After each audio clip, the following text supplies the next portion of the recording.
கொஞ்ச நாளைக்கு முன்னாடி நாங்க ட்ரிப் பைக் பண்ணும்போது most of the time angle கண்டர் மிஷினை வச்சு தான் கட் பண்ணோம்.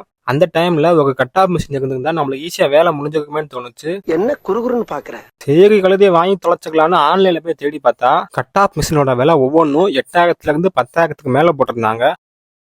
இல்லையா அவ்வளவு காசு கொடுத்து நம்மளால வாங்க முடியாதா சாமி அப்படின்ட்டு அதை நம்மளே பண்ணலான்னு ட்ரை பண்ணோம். எஸ், ஃபைனலி இப்போ நாங்கள் ஒரு கட் ஆஃப் மிஷினை பண்ணி முடிச்சிட்டோம்.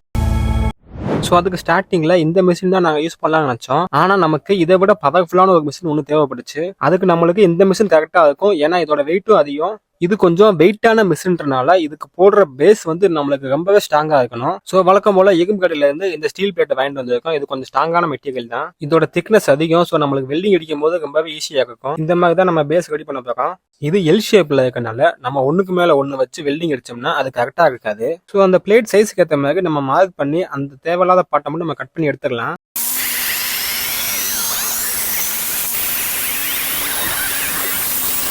இப்போ நம்ம கட் பண்ண இடத்தோட ஜாயின் பண்ணி பார்த்தோம்னா நம்மளுக்கு நீட்டாக இருக்கும். இதை நம்ம இப்படியே வச்சு வெல்டிங் அடிச்சிடலாம். இதை நம்ம இப்படியே பிடிச்சு வச்சுட்டு வெல்டிங் அடிக்க முடியாது. அதே டைம் வெல்டிங் மேக்னெட்டை வச்சு நம்மளால பிடிச்சாலும் வெல்டிங் அடிக்க முடியாது. ஏன்னா அதிகமான ஹீட்டில் அந்த வெல்டிங் மேக்னெட் வந்து அதோட தன்மை இழந்துக்கும். ஸோ அதுக்காக ஒரு டூல் ஒன்று பண்ணியிருக்கோம். அதோட வீடியோ வந்து ஷார்ட்ஸ்ல இருக்கு, பார்த்துட்டு உங்களோட கமெண்ட்டை சொல்லிட்டு போங்க.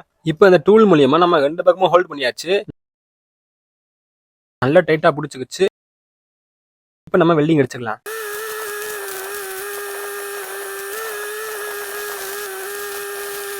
இப்ப பக்காவா நம்ம முன்னாடியும் பின்னாடி வெல்டிங் அடிச்சாச்சு. இதுல சின்ன சின்ன திட்டு மட்டும் இருக்கு. அது நம்மளுக்கு பிரச்சனை இல்லை, நம்ம கிரைண்டிங் பண்ணி விட்டா சரியாயிடும். இப்ப இதே மாதிரி நம்ம 4 பக்கமா வச்சு வெல்டிங் அடிச்சு விட்டுருவோம். இப்ப நம்ம வெல்டிங் அடிச்சிட்டோம், நம்மளுக்கு பேஸ் ரெடி ஆயிடுச்சு. இது கூடவே சப்போர்ட்டுக்கு 2 பிளேட் வந்து நம்ம சென்டர்ல வைக்கணும். இப்ப நம்ம பேஸ் ரெடி பண்ணியாச்சு. அடுத்து கட்டிங் மிஷினை ஹோல்ட் பண்றதுக்கு ஒரு சின்ன பேஸ் ரெடி பண்ணணும். ஸோ அதுக்கு 2 எல்க்லாம் எடுத்து இந்த இடத்துல வச்சு வெல்டிங் அடிச்சுக்குவோம்.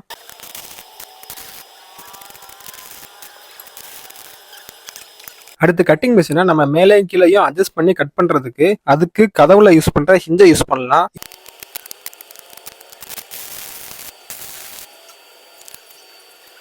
இப்போ கட்டிங் மிஷின்ல இருந்து ஹிஞ்சை கனெக்ட் பண்றதுக்கு கட்டிங் மிஷின்லயே ஒரு ஹோல் கொடுத்துருப்பாங்க. அதுல நம்ம ஒரு ஸ்டீல் பிளேட்டை எடுத்து அந்த சைஸுக்கு ஏற்ற மாதிரி கட் பண்ணி அந்த ஹோல்ல நம்ம போல்ட்டை போட்டு ஏற்றிக்குவோம். இந்த யூஸ் பண்ற பிளேட் வந்து கொஞ்சம் ஸ்ட்ராங்கான பிளேட்டா இருக்கணும். ஏன்னா அது திக்னஸ் கம்மியா இருந்துச்சுன்னா நம்மளுக்கு வைப்ரேட் ஆக சான்சஸ் இருக்கு. பிளேட்டை கட்டிங் மிஷின்ல போல்ட் போட்டு ஏத்துனதுக்கு பின்னாடி பிளேட்டோட இன்னொரு ரெண்டை நம்ம ஹிஞ்சில வச்சு வெல்டிங் அடிக்கணும். அதுக்கு முன்னாடி நம்ம அந்த கட் ஆஃப் மிஷின் பண்றதுக்கான மெயினான ரீசனை நம்ம ஸ்ட்ரெயிட்டா 90 டிகிரில வச்சு வெல்டிங் அடிச்சுக்கிறது தான். ஸோ அதை வந்து நம்ம கரெக்ட் அந்த மிஷினோட பிளேடு வந்து ஸ்ட்ரெயிட்டா இருக்கான்னு பார்த்துட்டு அளந்து வச்சுட்டு அதுக்கப்புறம் தான் நம்ம வந்து அந்த எண்டை வெல்டிங் அடிக்கணும். கட்டிங் மிஷின்ல இருந்து ஹிஞ்சுக்கு நம்மளுக்கு ஒரு பக்கம் மட்டும் தான் சப்போர்ட் இருக்கு. கட்டிங் மிஷின்ல 2 பக்கமே ஹோல் கொடுத்துருப்பாங்க. ஆனா அந்த பிளேட்டை நம்ம ஸ்ட்ரெயிட்டா கொண்டு போக முடியாது, வளைச்சு தான் கொண்டு போக முடியும். அதுக்காக ஒரு பெரிய பிளேட் எடுத்து வளைச்சு நம்ம மாட்டிக்கலாம்.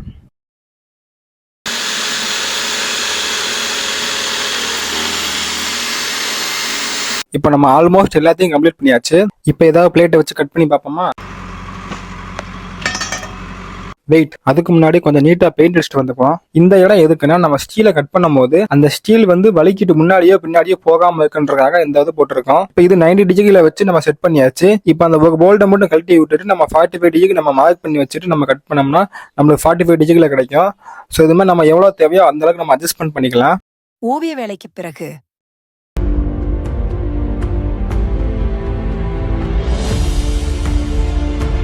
இப்போ எல்லா வேலையும் முடிஞ்சு இப்போ நம்ம கட் பண்ணி பார்ப்போம்.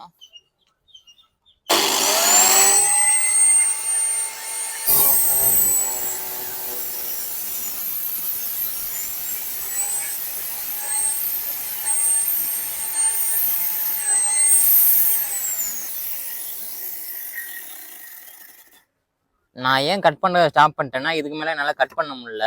ஏன்னா அந்த போல்டு வந்து கட் பண்ணுற பிளேட் மேலே இடிக்குது. அதனால் நம்ம ஃபுல்லாக கட் பண்ண முடியல. நம்ம என்ன தப்பு பண்ணோம்னா நம்ம வந்து மிஷினை இப்படி மாட்டிட்டோம். நம்ம மிஷினை வந்து இப்படி மாட்டியிருந்தோம்னா நம்மளுக்கு இங்கேருந்து இங்கே இவ்வளோ தூரத்துக்கு வந்து ஒரு 1.5 இன்ச்சுக்கு நம்ம ஸ்பேஸ் கிடச்சிக்கும். நம்ம நல்லா நகையாவது கட் பண்ணியிருக்கலாம், அதாவது பெரிய ஆப்ஜெக்டை கட் பண்ணியிருக்கலாம். நீங்கள் இந்த மாதிரி பண்ணுறீங்க, உங்ககிட்ட இந்த சைஸ் பிளேடு தான் இருக்குது அப்படின்னா நீங்கள் அந்த மாதிரி சுற்றி வச்சு கட் பண்ணியிருக்கலாம். சுற்றி இப்படி வச்சு கட் பண்ணிடலாம் 4 பக்கமும். ஆனால் வந்து அது பர்ஃபெக்டாக இருக்காது. இந்த மாதிரி சின்ன சைஸ் பிளேடு யூஸ் பண்ணுறதுக்கு பதிலாக நம்ம இந்த மாதிரி பெரிய சைஸ் பிளேடு யூஸ் பண்ணலாம். இந்த மாதிரி 4 இன்ச்சு பிளேடு யூஸ் பண்ணுறத விட இந்த மாதிரி 7 இன்ச்சு பிளேடு யூஸ் பண்ணி நம்ம யூஸ் பண்ணோம்னா நல்லா சிங்கிள் அட்டம்ப்ட்ல கட் பண்ணிடலாம். எங்ககிட்ட இருக்க மிஷினுக்கு இந்த பிளேடு வந்து செட் ஆகுது. இதை வந்து கரெக்டாக மாட்டி நம்ம கட் பண்ணோம்னா நல்லா அலைன்மெண்ட் கரெக்டாக இருக்கும்.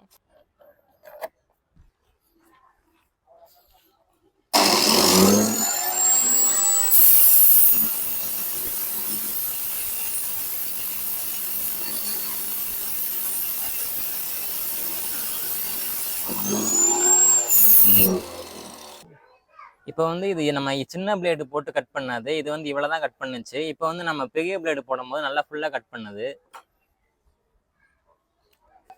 இப்போ நம்ம இந்த மாதிரி ராடை வந்து ஒரே அட்டம்ல கட் பண்ணி பார்ப்போம்.